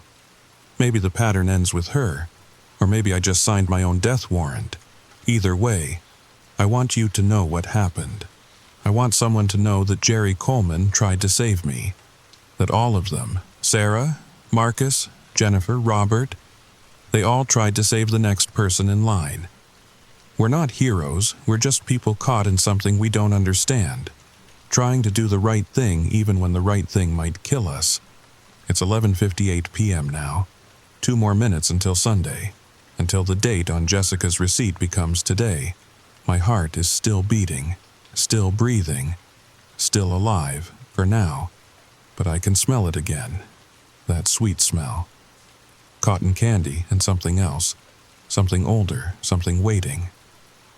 My doorbell just rang. It's 12 a.m., Sunday, October 29th, 2023. I'm going to answer it. I have to know. I have to. Wait, there's something else. If you're reading this, if you live in Cedar Heights or anywhere near it, and your pizza delivery ever comes with tomorrow's receipt, don't be like me. Don't investigate. Don't dig deeper. Don't try to understand it. Just deliver the pizza. Trust me, some patterns are meant to be followed. Some chains are meant to remain unbroken. And some Friday night pizzas come with a price that lasts forever. My doorbell is ringing again. Louder this time, more insistent. I can see him through the peephole. Jerry. But not Jerry. His face is different. Older, younger, shifting like smoke. All the faces, all the years of delivery drivers who came before, who'll come after. He's holding a pizza box and he's smiling, but now I understand. Now I see the truth that Jerry, Sarah, Marcus, and all the others learned too late. This isn't about delivering pizza. This isn't about passing on a curse or breaking a chain. This is about feeding time. I can see past Jerry now, past his shifting faces and impossible smile. Behind him, in the darkness of the hallway, are all of them. Every person who ever received tomorrow's receipt. Every soul who thought they could outsmart death or break an ancient hunger. They're not free. They never were. We don't get 1 year of life and then become delivery drivers. We become the food, the sustenance, the eternal meal for something that has been hungry since before this land was even settled. Jessica will get her receipt. She'll panic, research, discover the pattern just like I did, and tomorrow night, at 8:15 p.m., she'll deliver that pizza to the next person thinking she's saving herself. But she won't be.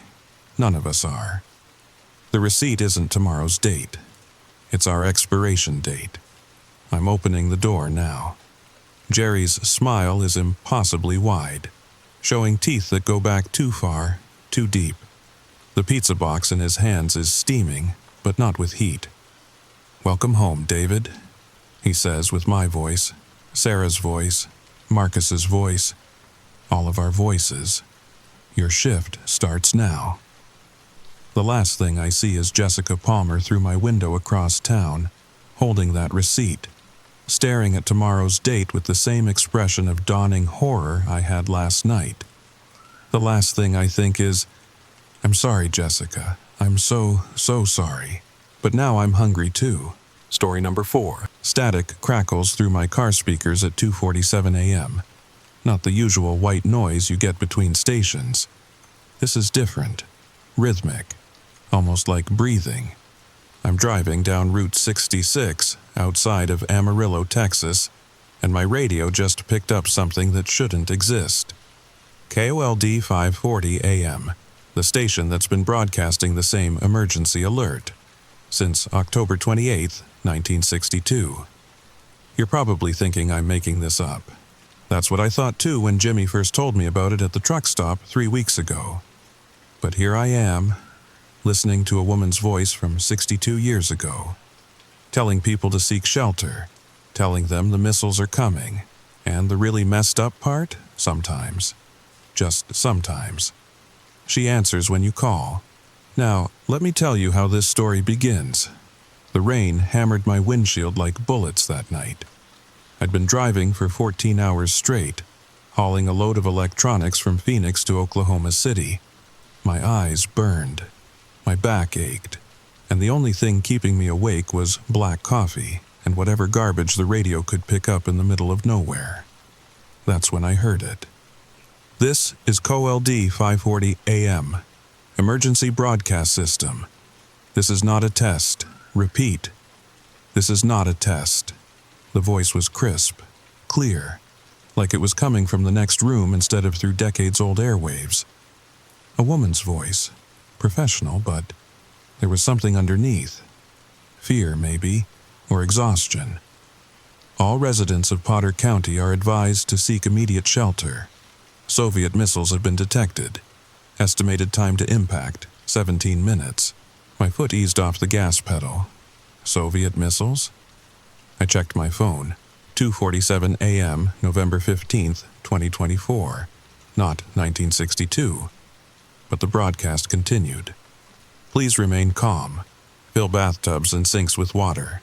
Gather canned goods. Move to the centermost room of your home. Away from windows. If you are in a vehicle, seek shelter immediately. The transmission cut to static for 3 seconds, then started over. This is KOLD 540 AM, Emergency Broadcast System. This is not a test. Same message, same inflection, same 17 minutes to impact.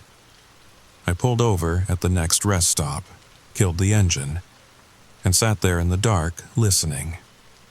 The broadcast played on a loop. Exactly 4 minutes and 37 seconds long. But here's the thing that made my skin crawl. Every 7th loop, something changed. The 7th time through, after 17 minutes to impact, there was a pause, then barely audible. Please, someone, if you can hear this, help us. I grabbed my CB radio. Breaker, breaker, this is Nighthawk. Anyone else picking up KOLD 540? Static. Come on, anyone out there hearing this old broadcast? More static.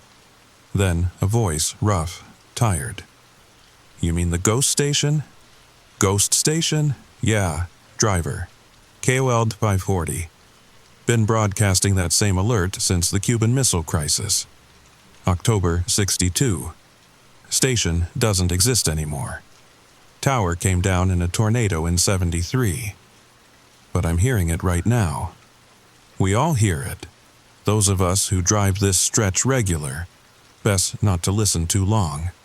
And whatever you do, don't call the number. What number? But he was gone. Back to static. I turned back to AM 540. The woman was mid-message. Centermost room of your home, away from windows. For more information, call KOLD Emergency Hotline, Amarillo 24121. Repeat, Amarillo 24121. My hands were shaking as I typed the number into my phone. It shouldn't work. Phone numbers haven't looked like that since the 1960s. But I converted it. Added the area code.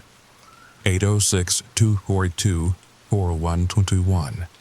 I stared at the number for 5 minutes. The broadcast looped twice more.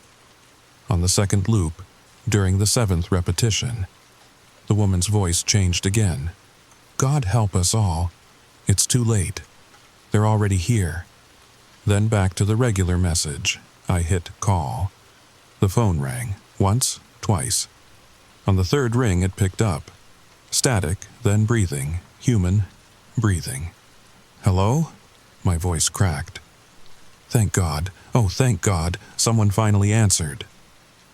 It was her, the woman from the broadcast. But she sounded different, desperate, alive. Who is this? My name is Betty Morrison. I'm trapped. We're all trapped. The station, it won't let us leave. What do you mean, trapped? The station was destroyed in... No. Listen to me, please. The bombs, they never fell. But something else did. Something worse. And now we're stuck, broadcasting the same warning, over and over. Can you see the tower? I looked out my windshield, in the distance, past the rest stop, past the empty fields. I could see a red light blinking, a radio tower where no tower should be. That's impossible. Drive to us, please. Exit 77, follow the access road. But whatever you do, don't come alone, and don't come after 3:33. Why not after... The line went dead. I checked my phone. 3:01 a.m. I sat there for 60 seconds. Engine off.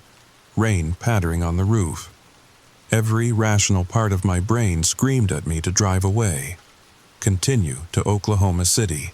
Deliver my load. Forget this ever happened. But that red light kept blinking. And her voice. Betty's voice. The fear in it was real. I started the engine. Pulled back onto the highway.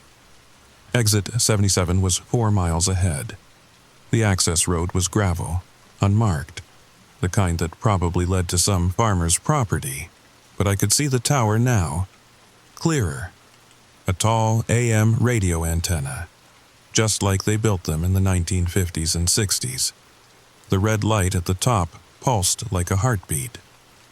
At the end of the road sat a small concrete building. KOLD 5:40 a.m. painted on the side in fading letters, 1 car in the parking lot, a 1961 Chevrolet Impala, mint condition, like it just rolled off the lot. I parked next to it, checked my phone. 3:18 a.m. The building's front door was steel, no windows, just a small speaker box beside it, the kind you'd see at old drive-in restaurants. I pressed the button.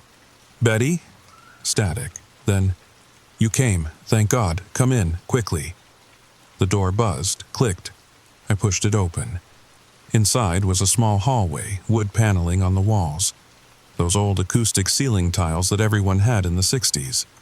Fluorescent lights humming, flickering. At the end of the hall, another door. This one had a window, red light glowing behind it. On air.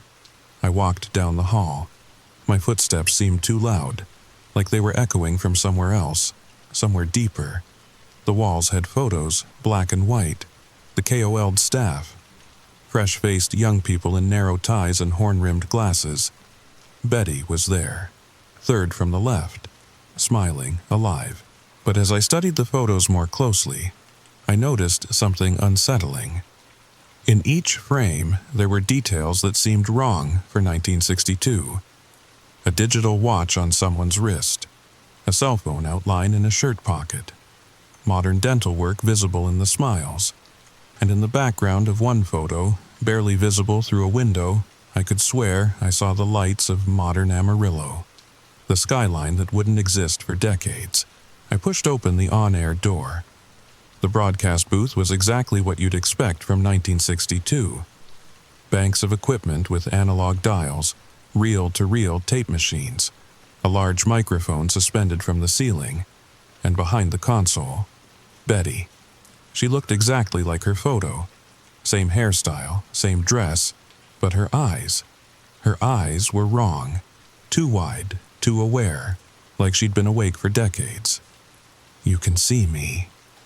Her voice was barely a whisper. Of course I can. No, you don't understand. No one's been able to see us since it happened. We've been broadcasting for 62 years, and you're the first person who can see me. Us? She pointed to the corner. I hadn't noticed him before. A man, maybe 40, slumped in a chair. His fingers moved, tapping out Morse code on his knee. His lips moved, mouthing words, but no sound came out. That's Frank, the engineer. He hasn't spoken since the third day." "The third day of what?" Betty looked at the clock on the wall. It read 3:31. "We need to go, now, before..." The lights went out. In the darkness, the only light came from the equipment. Soft green and amber glows from the dials and meters. But it was enough to see Betty's face change, the fear replaced by something else. Resignation. "Too late," she whispered. The clock on the wall started ticking backwards. 3:31, 3:30, 3:29. What's happening? It's starting over. It always starts over at 3:33, every night. Every single night since October 28th, 1962. The room began to shift. The dust on the equipment disappeared. The wear on the chairs reversed. Everything became newer, cleaner, like time was running in reverse. "Betty, what happened here? What really happened?" She grabbed my arm. Her hand was ice cold. "The missiles never launched. That's what everyone needed to believe. But something did fall from the sky that night. Not from Russia. From somewhere else. It hit right outside of town, and it broke something. Time. Reality. I don't know." "What kind of something?" Betty's eyes darted to Frank, then back to me. "At first we thought it was a meteorite. The government told us it was a weather balloon. But Frank was monitoring the signal when it happened. He said it wasn't falling. It was. It was descending, controlled. And when it touched down, that's when everything changed." The clock hit 3 a.m. Suddenly, Betty straightened. Her eyes became bright, alert. She walked to the microphone like she'd done it 1,000 times. Because she had. "This is COLD 540 AM. Emergency broadcast system. This is not a test. Repeat, this is not a test." I watched her deliver the message. The same message, word for word. Her face showed no recognition of me, like I wasn't even there. Frank stood up, walked to his equipment, began adjusting dials. His movements were mechanical, precise, rehearsed, but now I could see what he was doing more clearly. The dials he was turning. They weren't connected to anything. The wires had been cut, severed cleanly, as if something had deliberately sabotaged the equipment to prevent any signal from going out. Except for the emergency broadcast. That somehow kept transmitting. I tried to speak, to shout, but no sound came out. I was watching a recording, a moment in time playing over and over. The broadcast ended. Betty sat back. For a moment. Just a moment. Her eyes flickered to me. "Help," she mouthed silently. Then she stood, walked back to the microphone, started again. "This is COLD 540 AM, emergency broadcast system." I ran for the door. It wouldn't budge. The handle turned, but the door stayed sealed, like it was painted onto the wall, behind me. The broadcast continued. I counted. 4 minutes and 37 seconds. Then again and again on the 7th repetition. Betty's voice changed, just like in my car. But this time, I was here to see what happened. Her face contorted, fighting against something. Her mouth moved differently than the words coming out, like she was being forced to speak. But her eyes were screaming. "Please! Someone! If you can hear this, help us!" Then snap. Back to normal. Back to the script. I pulled out my phone. No signal. But the clock still worked. 3:33 a.m. The lights went out again. When they came back on, I was standing outside the building. In the parking lot. The Impala was gone. The building looked abandoned. Broken windows. Graffiti. The tower was dark, no red light. My phone buzzed. Signal restored. The time, 3:34 a.m. I ran to my truck. Started it. The radio was still tuned to 5:40 a.m. Static, nothing but static. I drove, fast, back to the highway, back to the rest stop. I sat there until dawn, trying to make sense of what happened, trying to convince myself it was exhaustion, hallucination, anything but real. But then, at exactly 2:47 a.m. the next night, the broadcast returned, and every night since, I couldn't let it go. The next morning, I called in sick to my company and drove straight to the Amarillo Public Library. If something had really happened in 1962, there would be records, news reports, something. The librarian, an elderly woman named Mrs. Chen, helped me navigate the microfiche records. Most of the coverage from October 1962 was about the Cuban Missile Crisis, as expected, but buried in the back pages of the Amarillo Globe News, I found something interesting. October 29, 1962. Mysterious radio interference plagues local broadcasts. The article was brief. Local radio stations had reported strange interference on the night of October 28th. Several amateur radio operators claimed to have picked up foreign transmissions that didn't match any known Soviet frequencies. The FCC had investigated but found no evidence of unauthorized broadcasts, but it was the sidebar that made my blood run cold. Local radio personalities missing.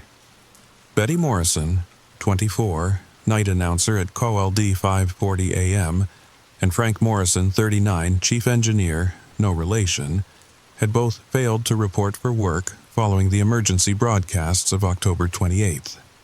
Station management stated that both employees had been reassigned to other duties and declined further comment.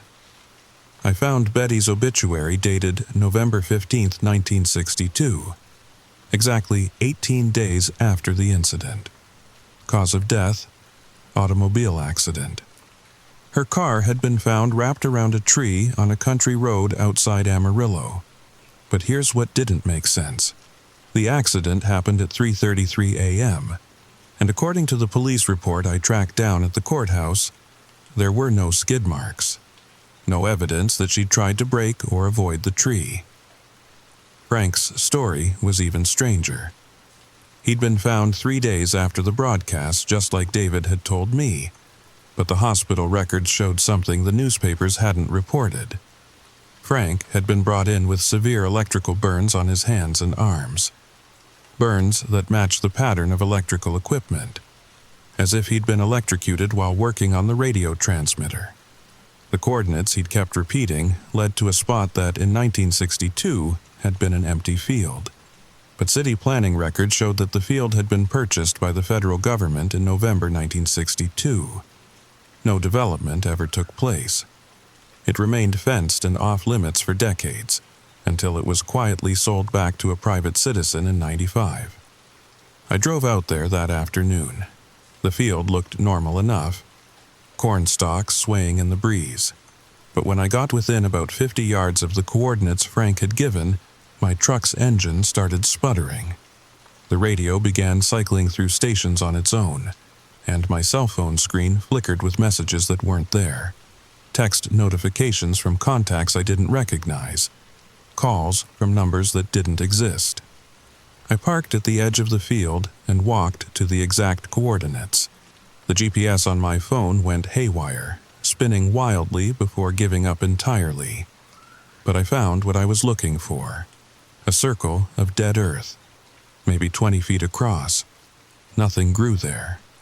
The soil looked burned, fused into glass-like chunks, and in the center, barely visible beneath decades of dust and debris, was a piece of metal.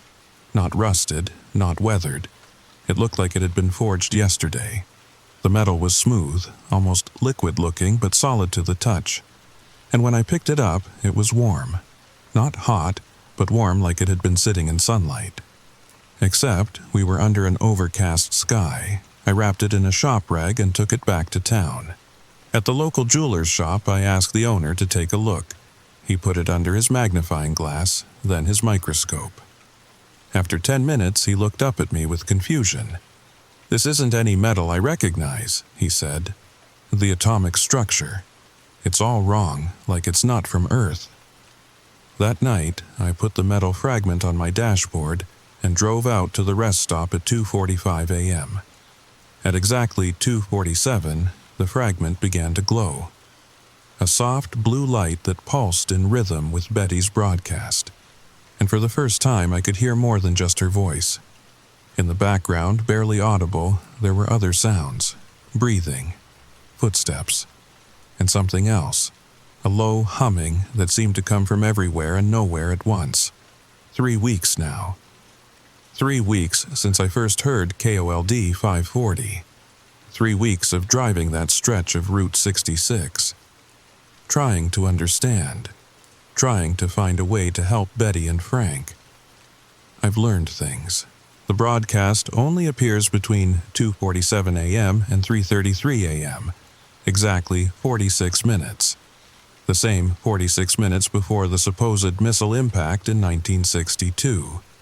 The tower only becomes visible if you've heard the 7th loop, the one where Betty breaks through. And if you call the number, if you actually make contact, you can enter the station. But only once. After that, the door won't open for you again. I've met others, truckers mostly, who've heard the signal. Most just turn it off, drive away, pretend it never happened, but a few, like me, couldn't let it go. There's Tom from Nebraska. He tried to record the broadcast. The recording came out as modern pop music, like the signal doesn't exist in our reality. There's Maria from California. She brought electromagnetic equipment, said the readings were impossible, like the station existed in multiple dimensions simultaneously. And there's David from right here in Amarillo. He knew Betty, the real Betty, before it happened. She was supposed to leave that night. He told me over coffee at a 24-hour diner. October 28th, had a bus ticket to Dallas, was going to marry some boy from her college. But when the alert came through, she stayed, said it was her duty, her responsibility to keep people informed. What about after, when the crisis ended? David's eyes went dark. That's the thing, it never ended. Not for them. The official story was that KOLD went off the air at 4:15 a.m. when the all-clear was given. But Betty's family, they said she never came home. The station manager said she never showed up for work, like she just disappeared. And Frank? Frank Morrison. No relation to Betty despite the last name. He was found 3 days later, walking down Highway 60. No shoes, no coat, just repeating numbers over and over. Coordinates. They put him in the state hospital. He died in 1987. Never said another word except those numbers. David leaned closer, lowering his voice. But there's something else. Something the newspapers never reported. My uncle worked for the phone company back then. He said that for 3 weeks after the incident, they kept getting calls to that KOLD emergency number, the 24121 line. Hundreds of calls. People saying they could hear Betty broadcasting, asking for help. But when the operators tried to trace the calls, the line didn't exist, had never existed. The number wasn't assigned to any exchange in Amarillo. I wrote down everything David told me, cross-referenced it with newspaper archives. The official story was simple. KOLD broadcast emergency alerts during the Cuban Missile Crisis like hundreds of other stations. Nothing unusual, nothing worth remembering, but the coordinates Frank repeated. They led to a spot 7 miles outside of Amarillo. A spot where, according to declassified documents from 995, a meteorological anomaly was reported on October 28, 1962. I drove there yesterday, during the day. It's just an empty field now, corn growing, normal, peaceful, but the farmer who owns it says nothing electronic works right there. Tractors stall, phones die, GPS systems go haywire, and every night, at exactly 3:33 a.m., he sees lights in the sky, not planes, not satellites, something else, tonight. I'm going back to the station, but not alone. Tom, Maria, David, we're all going. At 3 o'clock a.m., we've got a theory. The broadcast isn't a recording, it's a loop, a temporal loop. Betty and Frank are stuck. replaying the same 46 minutes. But Betty's breaking through, fighting whatever's keeping them there. She needs help, and we think we know how. The message she broadcasts. It's not random. 17 minutes to impact. But impact of what? What if it wasn't missiles? What if something did hit? 17 minutes after 3:33 a.m. Something that broke time around the station, trapped them in those final 46 minutes before. Whatever happened, if we can be there, at the station, at 3:50 a.m., maybe we can pull them through. Maybe we can break the loop. Or maybe we'll become part of it. I'm sitting in my truck now, writing this. It's 2:30 a.m. Tom just pulled up. Maria's here too. David's on his way. The radio's still off, but I can feel it. The signal, like electricity in the air before a storm. Betty's out there, in that station that exists and doesn't exist, broadcasting a warning about missiles that never fell, trapped in the moments before something worse arrived. We're going to try to save her. Save them both. If you're ever driving Route 66 outside Amarillo, and you pick up KOLD 540 AM, do me a favor. Listen to the 7th loop. Call the number. But don't come alone, and whatever you do, whatever you think you see, don't trust the clock, because I just realized something. My phone says 2:35 a.m., my truck's clock says 2:35 a.m. But I've been writing for what feels like hours, and that red light in the distance, the tower that shouldn't exist, it's getting closer, or maybe I'm getting closer to it. Maybe I've been driving this whole time, following that access road, that gravel path that leads to a small concrete building where a woman named Betty Morrison has been broadcasting the same emergency alert for 62 years. The static's starting. I can hear it, even with the radio off. She's calling again, through time, through dimensions, through whatever barrier keeps her locked in those 46 minutes. Please, someone, if you can hear this, help us. We're coming, Betty. God help us, we're coming. But I need you to understand something. If you're reading this, if you found this account, check your clock. Is it between 2:47 and 3:33 a.m.? Can you hear the static? Because if you can, if you're reading this in those 46 minutes, you're not reading a story. You're receiving a transmission. And Betty's not the only one who's trapped. Look outside. Do you see the red light? It's closer than you think. It's always been closer than you think. Welcome to KOLD 540 AM, the broadcast that never ends. The warning that came too late. The signal that's calling you home. Static fills your ears. Wasn't there always static? You check your clock. 3:32 a.m., 1 minute left. But wait, didn't you just check? Wasn't it just 2:47? Time's funny out here on Route 66. Always has been. Ever since that night in 1962, when something fell from the sky, and Betty Morrison made a choice to stay, to broadcast, to warn everyone, even though, especially though, it was already too late. The static grows louder. Or maybe it's not static, maybe it's breathing. Maybe it's yours. Check your clock again.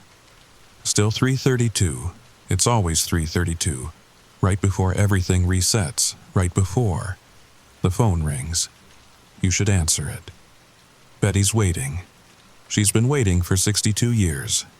And now, finally, someone's listening. Someone who understands. That some broadcasts never end. They just find new voices, new stations, new warnings that come too late. Welcome to KLD 540 AM. You've always been welcome here. You've always been here. Broadcasting, warning, waiting. For someone, anyone, to finally pick up that phone. Ring, ring, ring. Are you going to answer? Of course you are. You always do. Every night. At exactly 3:33.